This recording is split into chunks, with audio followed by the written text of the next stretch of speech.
Michael, great to see you. Thanks for joining me today.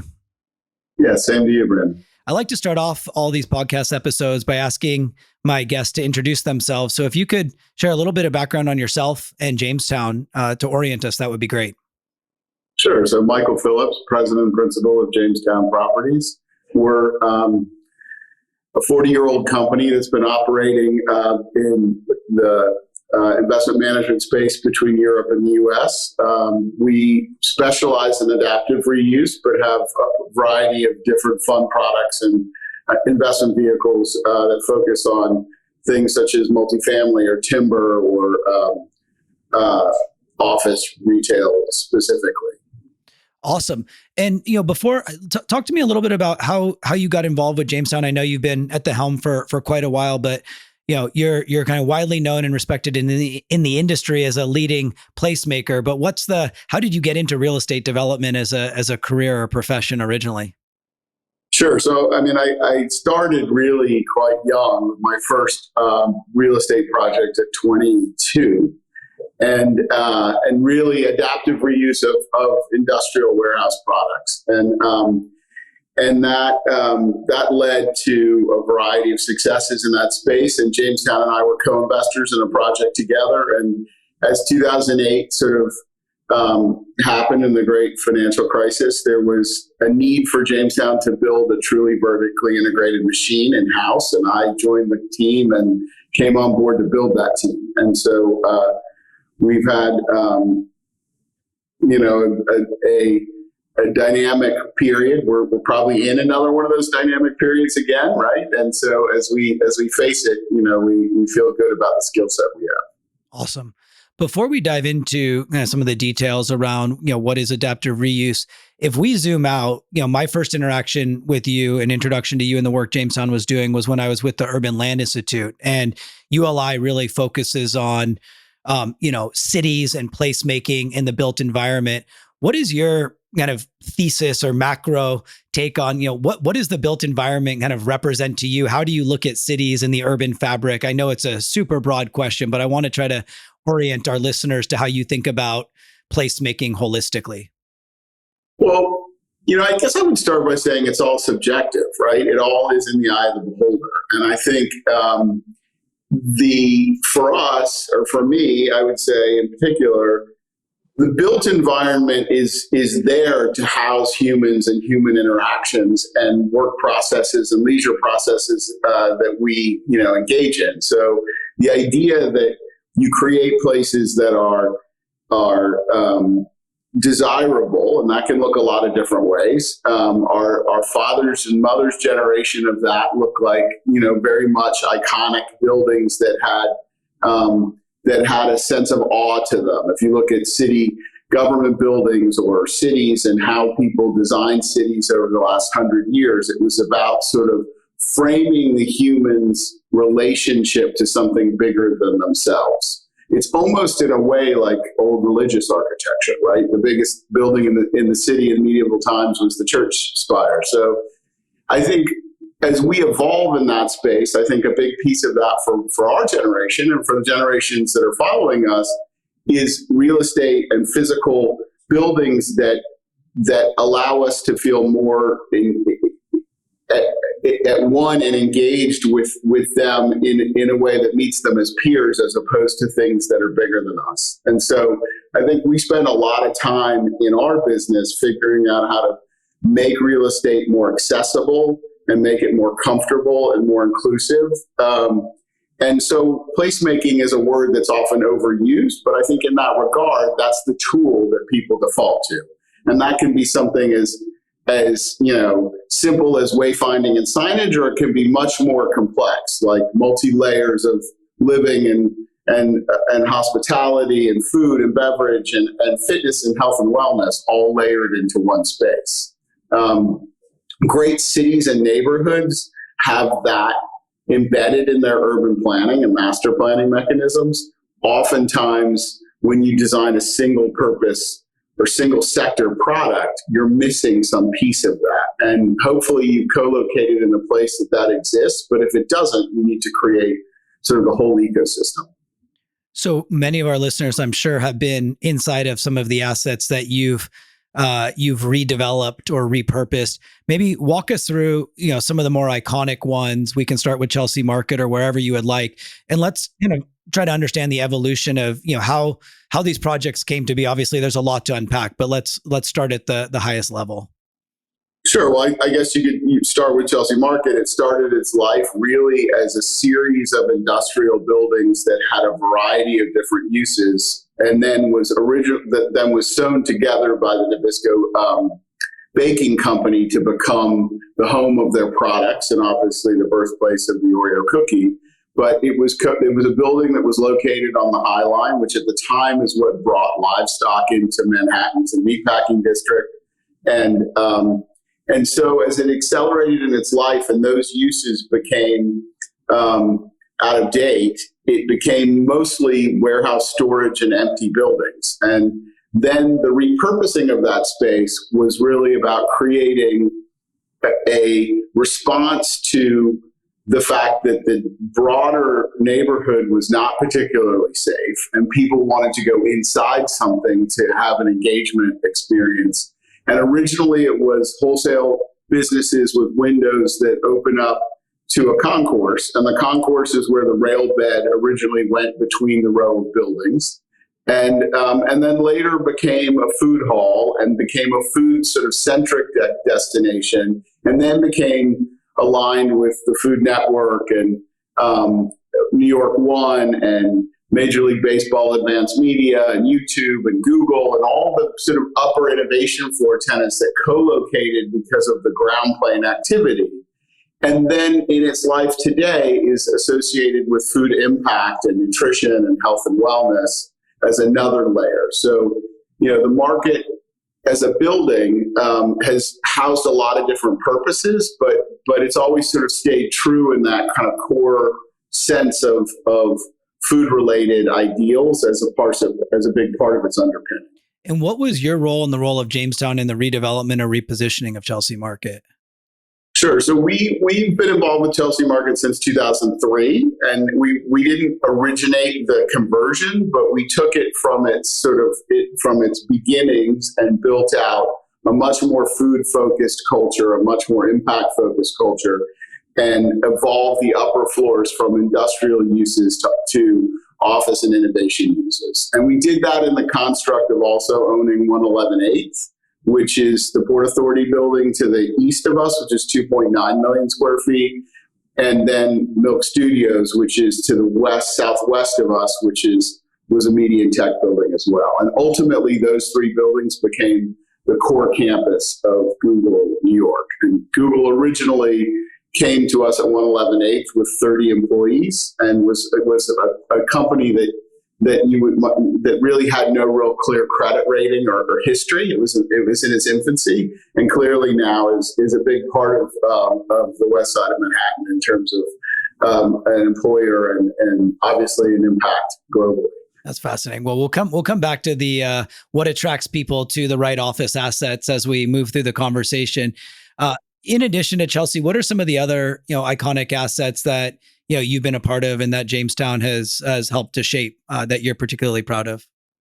Sure. So Ghirardelli Square, which you may be familiar with, Ponce City Market in Atlanta, the Innovation and Design Building in Boston, Industry City in Brooklyn, the Groot Handelskabouw building in Rotterdam, the Alfactor I building in Amsterdam, the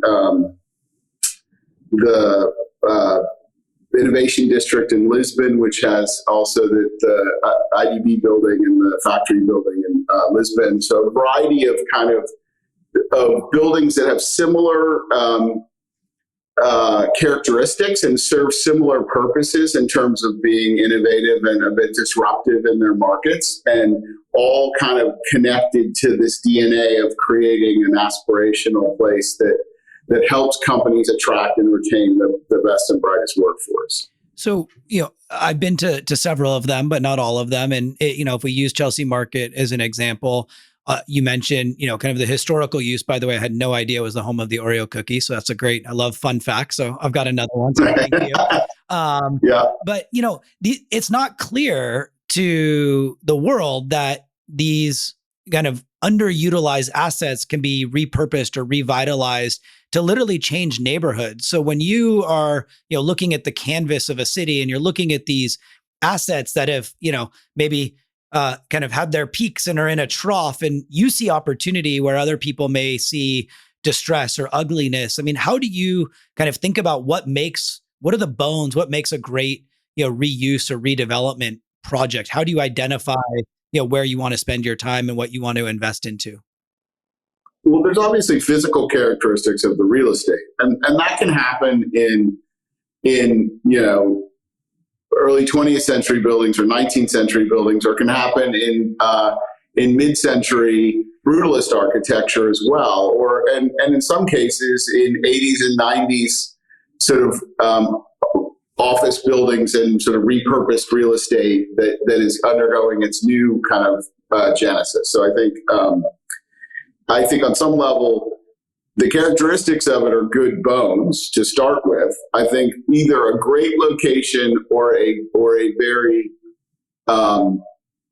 very unexpected location. So I don't think it always needs to be main and main or the most central. I think it can be in many regards the most remote.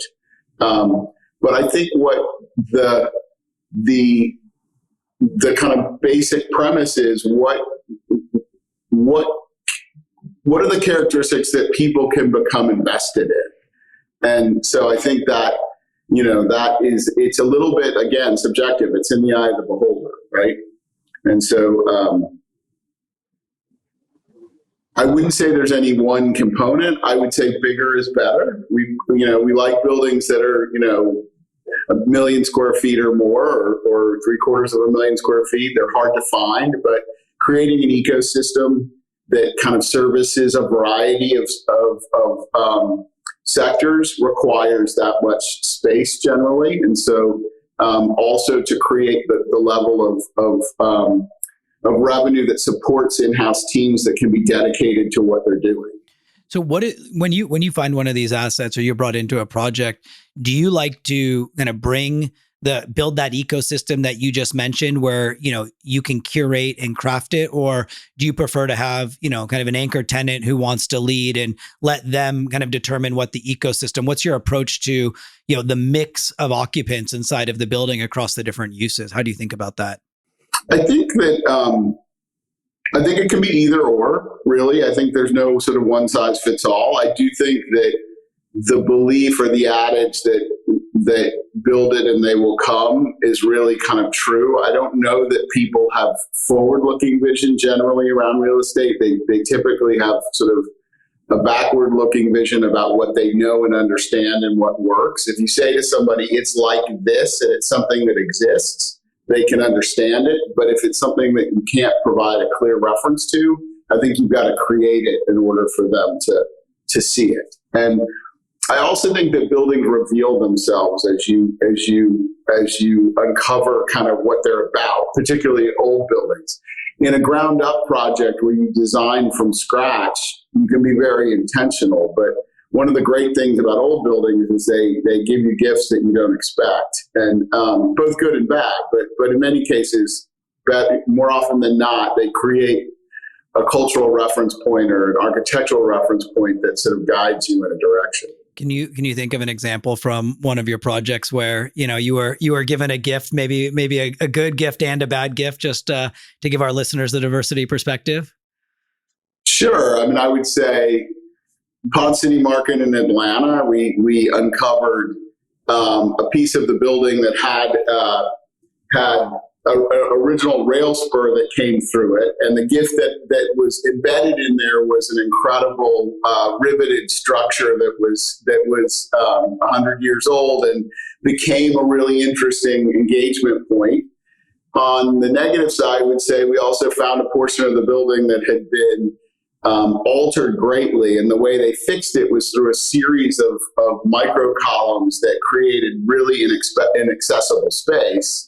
And we had to figure out how to manage those because it didn't make sense to remove them. So, it created character on one level, but it also created challenges on another, right? So maybe that's a good example. Yeah, I love that. That's awesome. So let's talk about, you mentioned, places that people want to interact with, and obviously, the assets themselves are super complex. A lot of different layers and uses. If we look at Chelsea Market just as one example, and the relationship that Jamestown has had with Google, you mentioned it started, when the company was quite small. But as we zoom out and look at the macro environment today, where the office market is under some distress, how do you think about kind of the future of office and the types of offices that companies are going to want to gravitate towards, so that they can leverage the benefits of being together? I mean, what's your, obviously office is the kind of the billion or $1 trillion question right now with the backdrop of the economy. And you obviously operate some of the most kind of differentiated and iconic assets out there. So how do you think about this dynamic? Yeah, I think that's a really complicated kind of answer, because clearly it's easy to say that the office space that people want to be in is an office space that's collaborative and accessible and well amenitized, and that people can feel as good about being themselves as they feel being in their own homes. The actual expression of what that is counter to much of the product that's out in the market. And I think that, in many ways, it's challenging to have lobbies with lots of security and protocols you have to get through. You only have to go to a New York office building pre-pandemic and see 23 food delivery guys queuing up to get their credentials or notify people about the food, to know that that system doesn't really work with the workforce today. In addition, I think we thought going into the sort of early 2000s that a lot of benching and going from a much more heavy sort of private office kind of layout to a more publicly shared layout was the answer to efficiency, but also to collaboration. But I think in reality, if you look at law firms of the 1990s, who set the standard at 350 or 400 square feet per person, and fast forward to tech companies at 130 square feet per person, the reality is somewhere in that 250 to 300 feet or 2 to 300 feet. And how you use that space becomes really important. And so democratization of light and air, the having great casual spaces to connect with one another with sofas and chairs and kitchens and things that people feel like is not just sort of head down at your desk, but also having heads down space that people can feel like they can get away. And I think as this sort of shared sort of model starts to evolve of flexibility in the office and flexibility at home, I think both those environments have to change.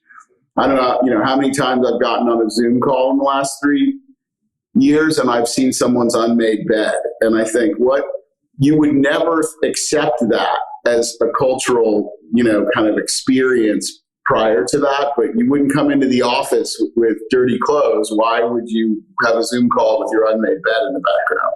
And so as we start to evolve in those spaces, I think, that the innovation will lead us. And I think that office buildings, much of the office building stock that's out there isn't really compatible in its current form to the kinds of collaboration spaces and the kinds of spaces that inspire the workforce to engage with them. And I think that's our job, all of us in the real estate space, to listen to that and to make adjustments.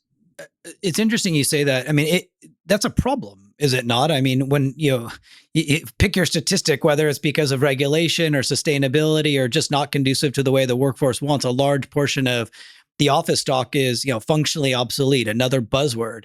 But what happens to these assets? I mean, what do we do? How do cities evolve when you've got office buildings that nobody wants to work in? Or is it just a race to the bottom where if you lower rents enough, somebody's going to take it and figure out what to do?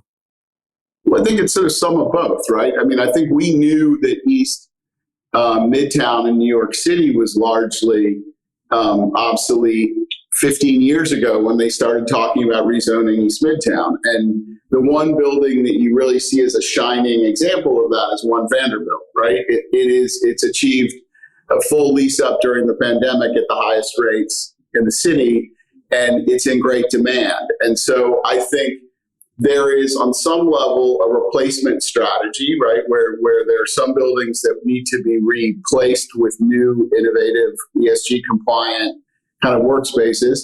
And then there's another group of buildings that will become more interesting because they'll become more affordable and because people will curate a tenant base that creates an ecosystem that people like.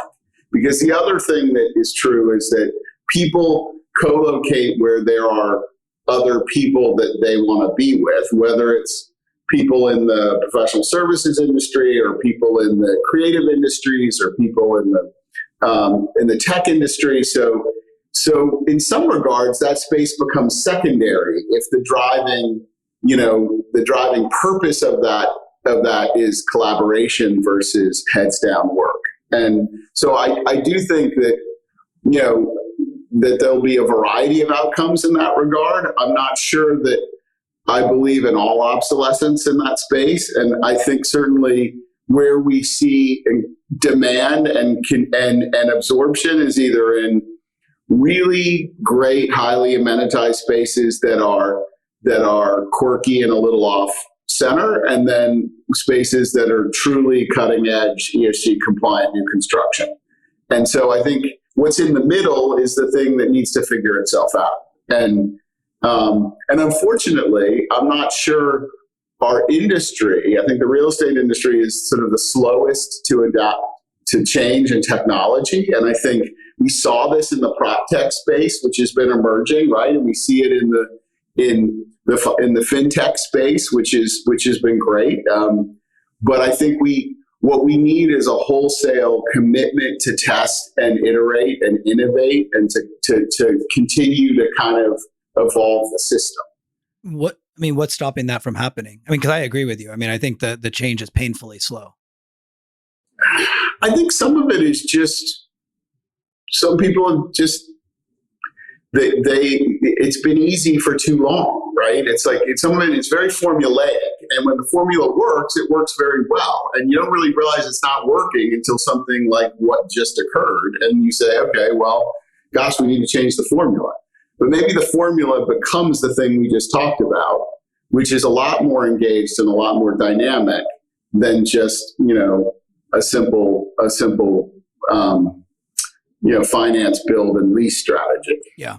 One thing you said struck me, which is, the One Vanderbilt often is referenced as kind of the pinnacle of great modern new office. And obviously, its performance justifies that. But you said something about how people want to gather together with, communities that they want to be a part of. And when I hear that, I think about, transcending the office building to the broader kind of neighborhood level. Is that what you're referring to when you? Yeah, absolutely. Yeah. I think that's why I think, multiple things can be true at once. You can have a really bad building that's really well located and it will lease. And you can have and I think where we started this around kind of place and around community, the workforce increasingly is aware of the pressures on society and on the ecology that we live in. And I think we have to provide an added return for the experience and the dollars that they're paying for. So whether that's impact programs, community uplift, beautification, ESG, all of these things are very important increasingly to the workforce. And that at one time was something you did in your community in a suburban place outside the workplace. You did it in your church or in your school, in the children's schools or whatever those were solely. But increasingly the workforce wants to hold the workplace, and in some regards, the third space that's between the two, accountable for their share of that. And so the more our industry leans into that and actually in a way that's truly meaningful makes a difference, I think will resonate with people wanting to be occupiers in these buildings. So a few more questions on this, and then we'll move on to the next topic. But right now you hear this, against the backdrop of the macro, and we have inflation, and are we in a recession or not? We don't need to necessarily pontificate on that because I think the answer is nobody really knows. But one of the things that I've been hearing is that, the pendulum is shifted from the employees back to the employers. And you have groups, you have some large banks saying, everybody needs to be back in the office every day or you're out. But what you're saying, or what I think I heard you say, is that, really we need to adapt to the workforce versus tell the workforce what to do. Kind of what's the dynamic, or where do you kind of sit on this continuum of, you've got some people who have unmade beds at home who, may not be working very hard. And you've got some employers who, are throwing down the hammer saying you've got to be in the office or you're out of here. How does this thing kind of shake out over the next, call it 3 years?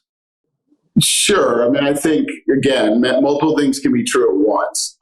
I think that fundamentally we're going to find, and I think coming out of COVID, I think we have found a real stress to the common commitment to the enterprise in which people are engaged. And I think that is really sort of for the first time, maybe since the late 60s or early 70s. And I think that part of that is this remoteness from the reason they're working or the reason that they have economic stability. And so I think we need to tie that back together in some regards. I think that does mean being more in person. I think we've all found that things that we struggled to figure out on Zoom calls for a year get figured out in a matter of days or weeks or hours when you're in person with one another. So there's definitely an efficiency, but on the other hand, there's an efficiency of the fact that we're having this interview and call fully remotely. So I think both things can be true.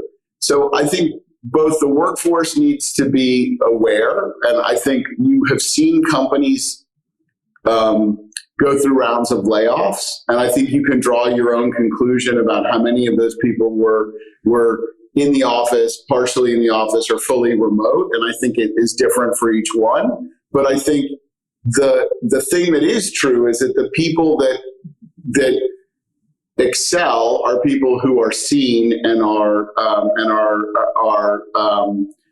getting FaceTime, whether in one way or another, and are getting mentorship and advancing kind of in their careers. And the businesses that succeed are ones that increase their market share and continue to manage margins and all those things. So they're not at odds with one another. I just think we need to figure out the operating model going forward.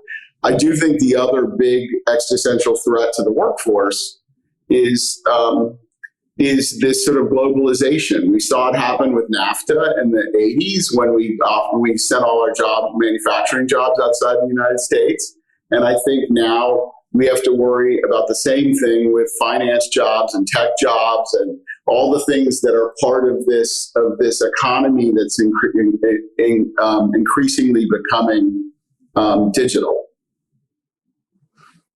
I don't know if that answers your question, but it's and I don't know that there's an answer. I think I like your perspective that, both things can be true. It's just, I get somewhat frustrated when I hear it, when I hear the discussion focus on this very kind of binary, you're either in the office or you're fired. And I do think both things can be true. And, one of the things I often reference is, Juniper Square went fully remote when COVID started, and we've managed to grow and scale. We won't know if it's perfect or not until we have the benefit of hindsight. But in order for us to go back to being a fully in-person company, we would need to reconstitute our entire workforce. And that will take years, not days or weeks. And so both things must be true. We can both be in the office and be remote or hybrid and be successful. And so, I like the framing around the orientation with the company or the enterprise, if you will, that's paying people. Yeah, I think the most important thing is that we all have, whatever the common goal is that's laid out in a group of people that work together, that they align around it. And I think that it is important to see the health of the enterprise, so the enterprise can be healthy and take care of its people. And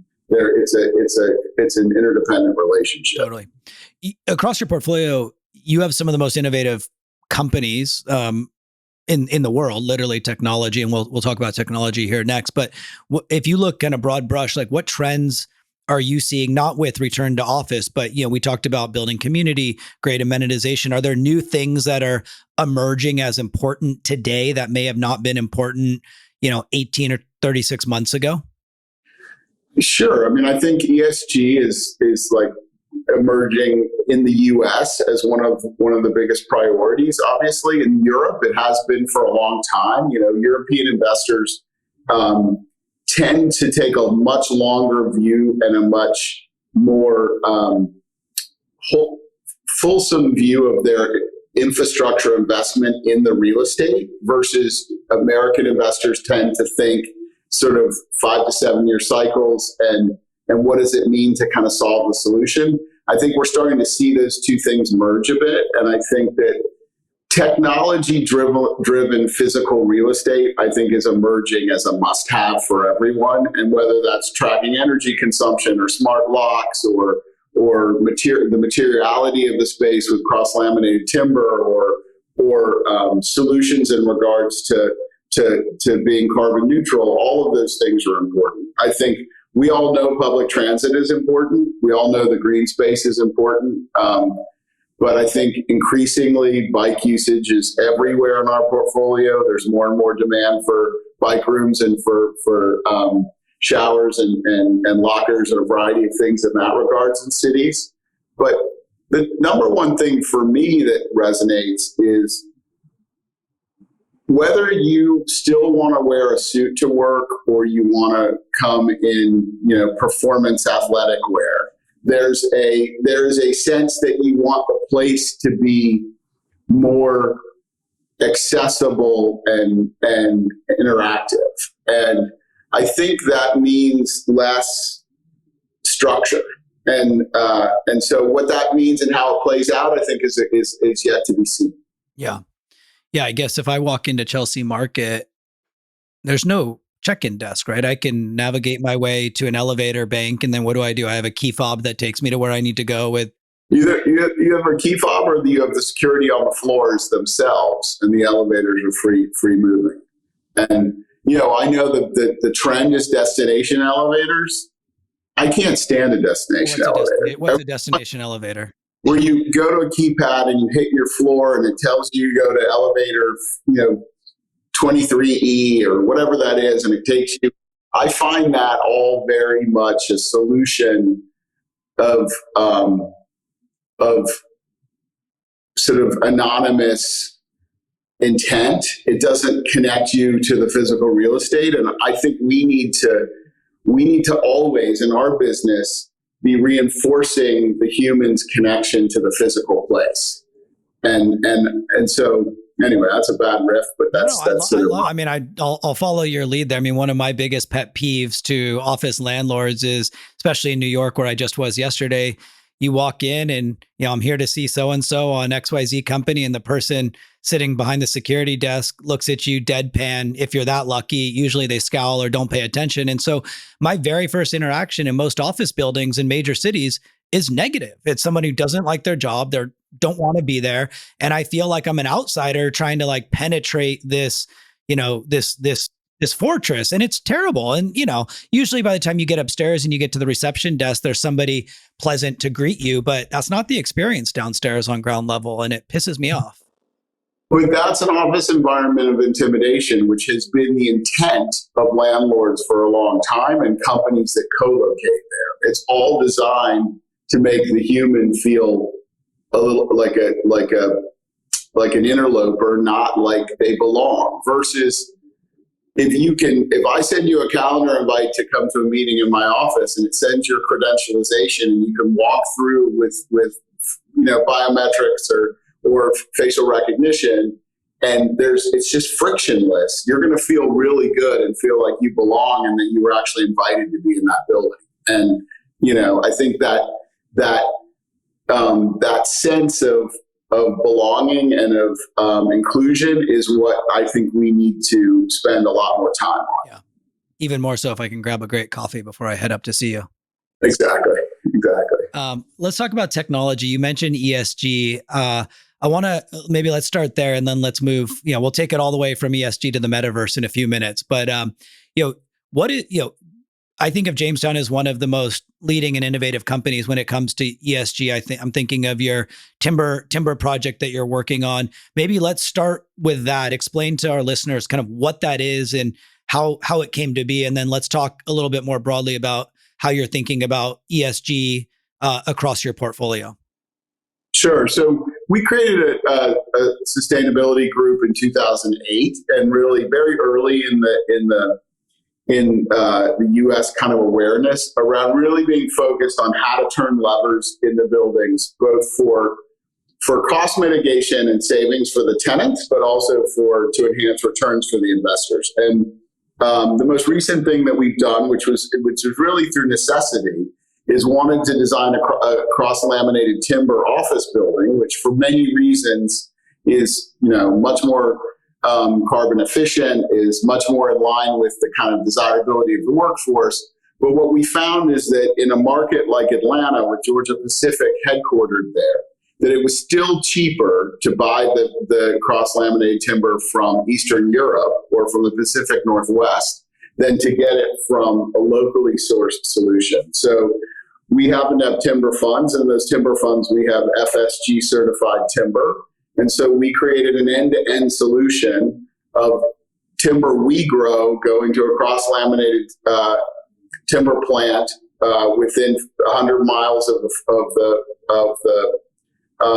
trees, and then coming to the building. So all within 200 miles, we've sourced and erected a building from the same material. And that we find as we think out looking forward in regards to this desire to innovate in new buildings, right? And that the workforce, what we just said a moment ago, is that the very cutting edge, carbon neutral, technology driven solution office buildings a winner. How do we build more of those and build them in a way that fits a variety of different sizes and infill sites? And so this was the first kind of process in that. And it actually just leads to 50% of it leads to an anchor tenant, which is financial services, which is, kind of in line with companies that value those things. So I think it's, we're feeling optimistic about that. So the assets in Georgia. Okay. The timber, you said, did you end up with timber in the state of Georgia, or? We did. We grew from Alabama across the state line, but you're within 200 miles. You're growing. That's your timberland that you're growing the timber. It's our timberland, which we got certified for, FSG certified, which is the best, certification for cross-laminated timber. It's southern yellow pine, so it is a very renewable resource, and much of that. And we worked with Georgia Pacific to pilot this so that it could be used by others. And from our standpoint, we have no pride of authorship here. We want as many people to engage in that solution as possible, because it just makes the world a better place and continues to reinforce aspirational workplaces that people want to be in. So when did you think about buying the timber? Like, which came first, the timberland or the idea for the timber building? Because not everybody has, timberland. I guess they can come to you and buy some from you all if you have extra. But how does that process? Well, we have timber funds, which we started really in 2010 for an alternative investment strategy in a renewable resource that was adjacent to real estate. And so as we started following trends, we started looking for solutions for net carbon zero and efficiency in terms of how you build buildings, and tying together a solution on our timber tracts that are close to our project in Atlanta was the first solution. There's certainly, as we look at other projects, like we have a significant project in Charleston, South Carolina, which is an old baby base that's going to have over 2 million square feet of new construction. And if you look at steel challenges and procurement around the world today and costs, to be able to locally source a timber solution that stands up in many regards better than steel is appealing. So the timber predated the cross-laminated timber office building, but I think the industry is still quite young in the U.S., much more advanced in Canada and in Europe. So, because I don't know that much about this, indulge me. So, what are the stats on this particular asset in Atlanta? And then, maybe speak to, like, from a structural perspective, are there any different kind of constraints or challenges that you have in terms of, scale when you're working with timber versus traditional materials? Sure. So this is a 200,000 square foot office building that's an infill site at Ponce City Market, which is, as you know, is a roughly 2 million square foot, 16-acre site, and we're in the process of sort of 3 different buildings being erected in a 700,000 square foot sort of second phase of this project. Depending on the jurisdiction, you can go sort of 12 stories, and in some regards, some jurisdictions allow you to go higher. It is the burn point of cross-laminated timber. I'm not going to quote you the statistics, but the melt point of steel is lower than the burn rate of cross-laminated timber. So the density of the product and the fire retardancy was the thing that most people were afraid of. There's some distinct differences between a steel building or a concrete building and cross-laminated timber. But one of the key functions is that the structure can become the finished ceiling and floor, which creates an efficiency both from a material standpoint, but also is in line with kind of creating character that people find is interesting and alternative to classic sheetrock walls and lay-in ceilings in office buildings. Fascinating. And you believe that the tenant that you just signed, the building came before the tenant, so it wasn't a build to suit. It was built basically on spec, and you found a tenant. How do the rents, compare, to market rents? Are you able to get a premium for a product like this, or is it just expediency of lease up? We are able to get a premium. Typically, cross-laminated timber buildings command a premium depending on market, but certainly. And what's great about it is that it's in a highly amenitized, mixed-use project, which also allows for a premium. Last question on this, and then we'll move to the broader definition of technology. You mentioned, and I completely agree, and we've had a lot of guests on the podcast talking about ESG and how much further ahead the Europeans are than the Americans. What's your take on this reaction that, if I want to have more sustainable assets, my bottom line is going to be sacrificed or impacted negatively? Do you, is there any truth to that? If you're speaking to a peer who, I want to do it, but my investors won't let me because it's going to impact my returns. How do you think about that objection? I think I would say that's probably why we have so many buildings that are going to be empty. That thinking is sort of embedded in it's old line thinking. I think that there was a time that it was a nice to have as long as it doesn't cost more. But on the other hand, if the workforce wants it and the companies that are occupying the space are focused on, LEED certification for their interior builds and net carbon zero in their own company consumptions, there's no way to not to acknowledge the fact that it is enhancing a bottom line somewhere down the path. In Europe, there is a penalty that you pay upon sale of a building that's not compliant, either by creating escrows for them to make it compliant or through just discounts. And in the U.S., I think in the next cycle, particularly as we see climate change issues becoming more of an issue, I think you're going to see that premium for having it will continue to grow, and the penalty, either through a higher cap rate or less of a bidder pool or less of a finance pool to finance the buildings, I think you're going to see that grow. And I would also ask, what are we here for if not to create the best product? And I think we clearly are seeing the tenants have a lot of choice. And so, from my standpoint, I think it's just antiquated thinking. I agree. Let's talk about the metaverse. I don't know that there's a good transition or segue, but one of the things that I know you and I have talked about, and that you're particularly known for, is some of the innovative work that you've done to bridge kind of the physical assets that you own with kind of this virtual experience. I don't want to try to put words into your mouth, so maybe just start with like first principles. What are you doing vis-a-vis technology and the metaverse, and why are you playing in this space as a, I won't call you a traditional real estate company, but for those that know you as a traditional bricks and mortar real estate company, what's driving you to go beyond the boundaries of bricks and mortar and the physical environment that we can walk in and touch? So I think as we think about Web 3.0 and what it means, like today, AI is the hot topic for everyone, right? Last year it was the metaverse. The year before that it was blockchain.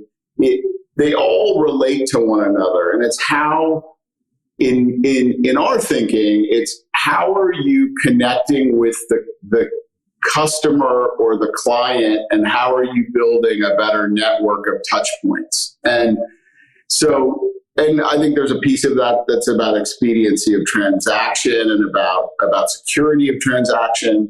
But at a baseline, I think, and I would say tokenization and tokenomics and that dynamic that is now out of vogue because what we saw happen in the crypto space last year is still quietly being employed in many ways. And so starting with the metaverse, I think that the way we think about it is presenting our product, which is real estate, in the most fulsome way that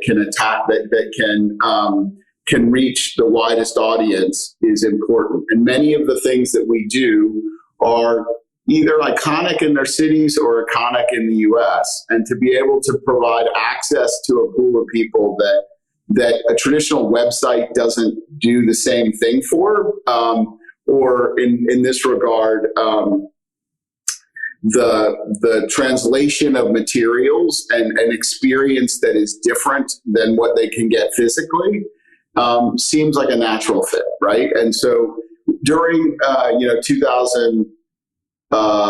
between 2019 and 2022, I think you've heard me say this, we took viewership on New Year's Eve from 150 million to 300 million.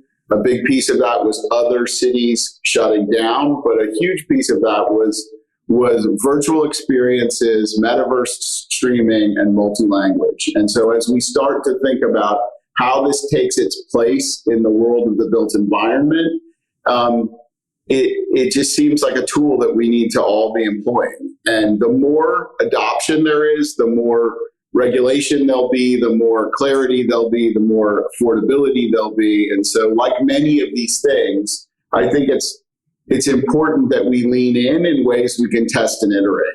And I certainly would say this to you at Juniper Square. Before your solution, there wasn't, there's a lot of people who talked about it, right? But you were the people who actually provided the solution.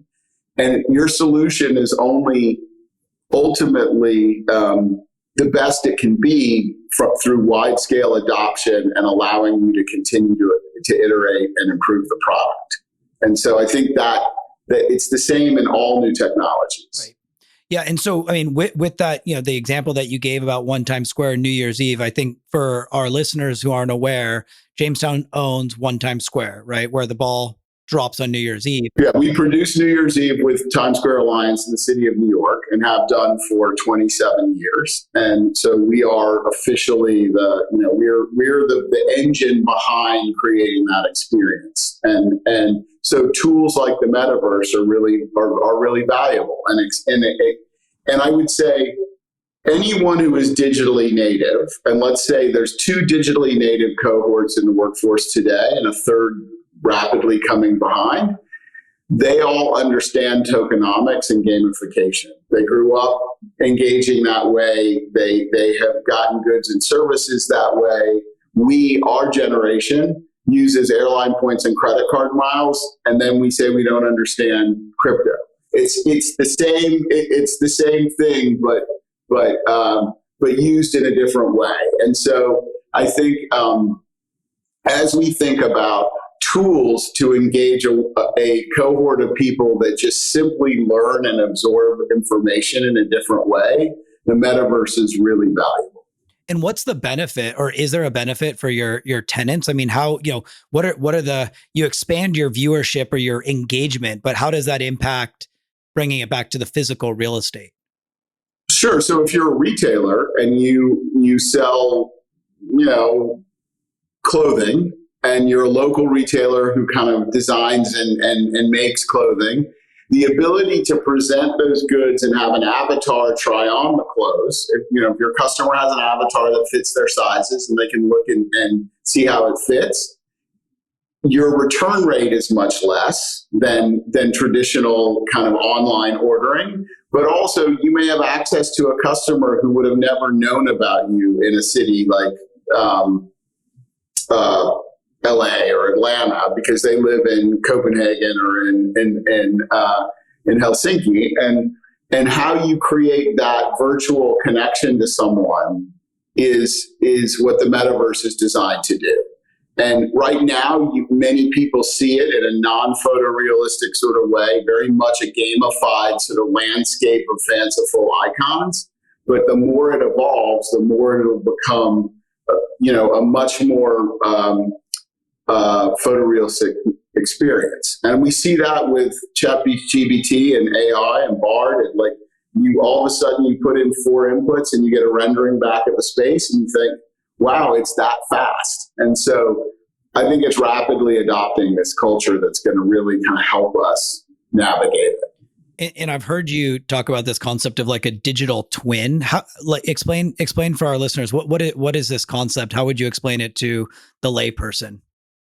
Well, so in a sort of building services model, if you create a digital twin of your real estate, your energy consumption and monitoring and levers you can pull about traffic flow and about heat loads and about energy consumption are much easier to manage. And the way you can communicate that out to either in a virtual way to people that are remote in other cities or other service providers or IT providers, it's a very useful tool. And so I think as we think about what are the levers we can pull to make a more efficient spine to our lives so that we can have more time to enjoy the things that are analog and truly amazing, like, recreating and being in parks and playing with our kids and all the things that we value are things that we as companies need to be investing in. You mentioned AI and ChatGPT and the other buzzwords. What do you think kind of goes away, if anything, or what do you think changes most materially as a result of the massive advances in technology that we're seeing here, like literally on a day by day or week by week basis? Yeah, look, I think that's a double-edged sword, and I won't go too deeply into that, but I think that as we experiment, and many of us are experimenting with how AI can either be a tool in our lives or can help us have access to tools in our lives, I think we're learning how powerful it is as a tool. I think it's also brings with that a lot of threats, and it needs to be regulated and managed. But I think it's whether it's prescriptive analytics and data around kind of human trends and what people do, or it's something as simple as a residential real estate broker being able to show you a rendering of what you would like to do with a house when you say, I'm interested in this, and then within 30 seconds you can show them a picture that looks 90% close to their vision. There's a lot of sort of high and low tools that AI will present for us. And I think as well as diagnostics and medical solutions, I think the integration of AI in the metaverse is a really powerful tool for medical diagnostics as well.